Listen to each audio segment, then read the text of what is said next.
Queridos irmãos, a liturgia de hoje nos coloca diante da paixão de Jesus Cristo,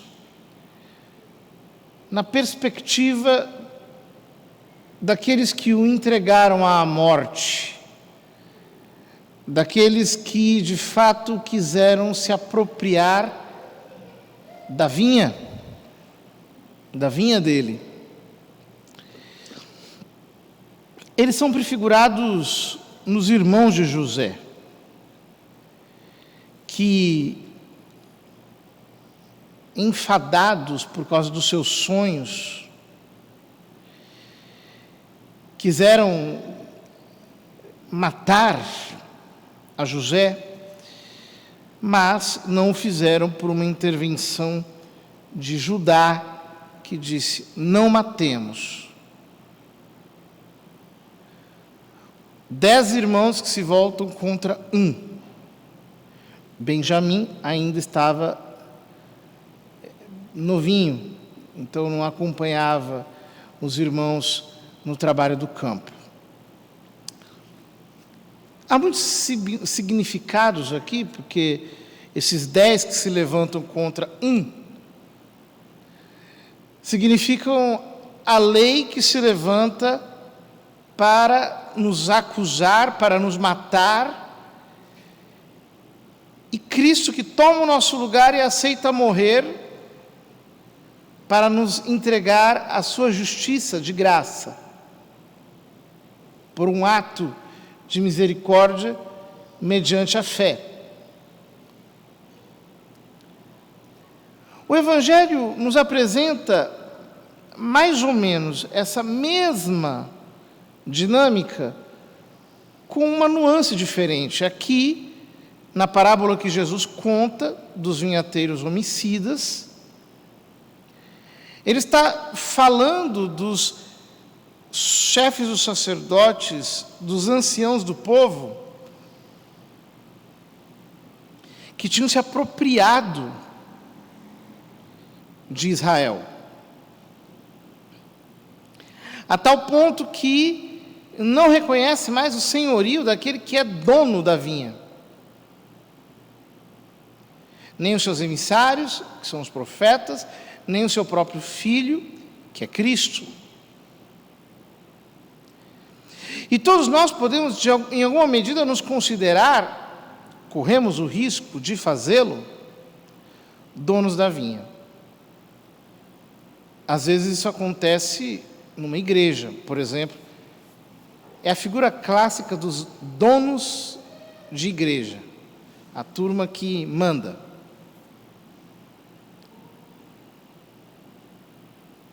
Mas isso pode acontecer também na nossa vida. Quando nós nos consideramos donos da nossa existência. E nós dizemos: não, eu tenho que fazer o que eu quiser. No caso dos irmãos de José, a grande raiva deles era porque José era o filho mais velho de Raquel, que era a mulher mais amada de José, ou melhor, de Jacó, e, portanto, o filho mais querido. Ele é um tipo de Jesus.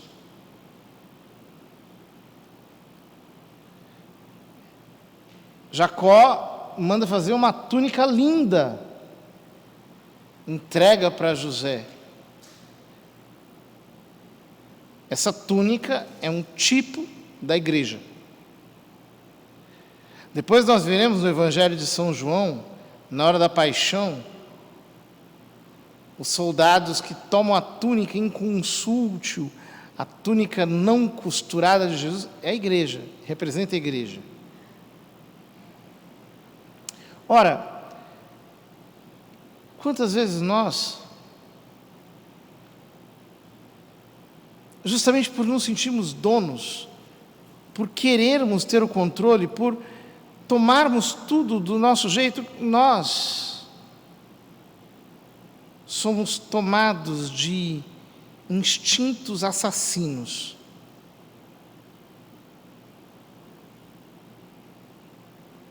porque sentimos que Deus nos está tirando algo. Deus concorre conosco. Sentimos que Ele quer tirar o controle das nossas mãos.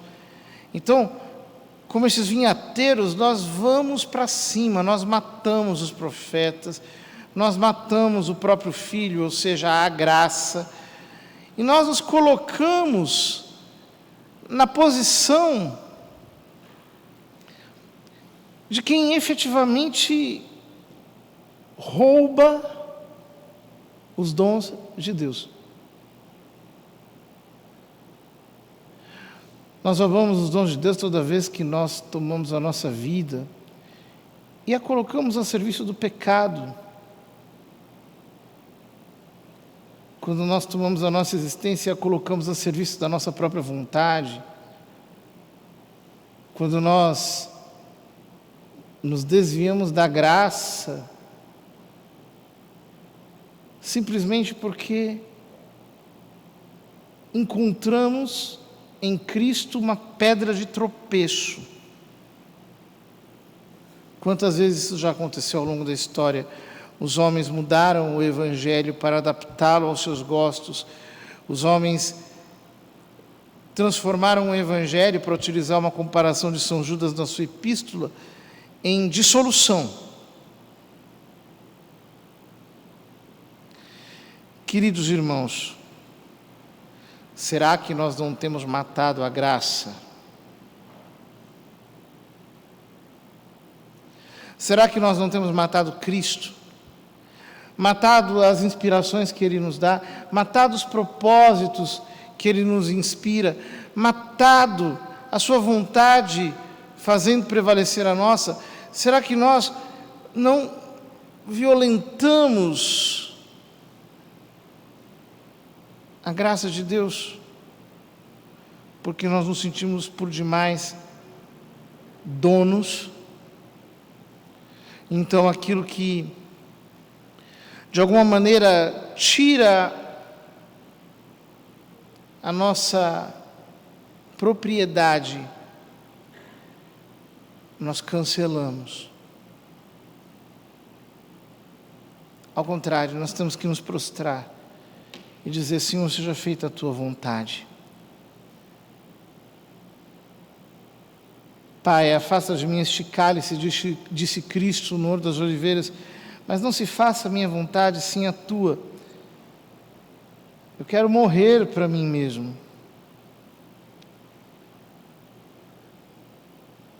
Eu quero me entregar com tudo que eu tenho, com tudo que eu sou, aconteça o que acontecer, venha o que vier. Eu não quero perder de modo algum a minha confiança e a certeza de que o Senhor é o dono, não eu. É Ele quem determina os rumos, não eu. E que se alguém tiver que ficar para trás e morrer, sou eu.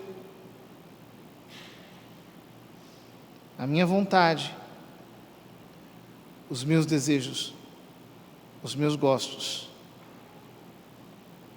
Eu preciso morrer com Cristo. Que nós possamos assim abraçar a cruz, amar a cruz, adorar a cruz. Adorar Deus, que no mistério da Santa Cruz revela a sua soberania para nós e nos faz andar por todos os caminhos, unicamente amparados na fé de que Ele, e somente Ele, é o Senhor.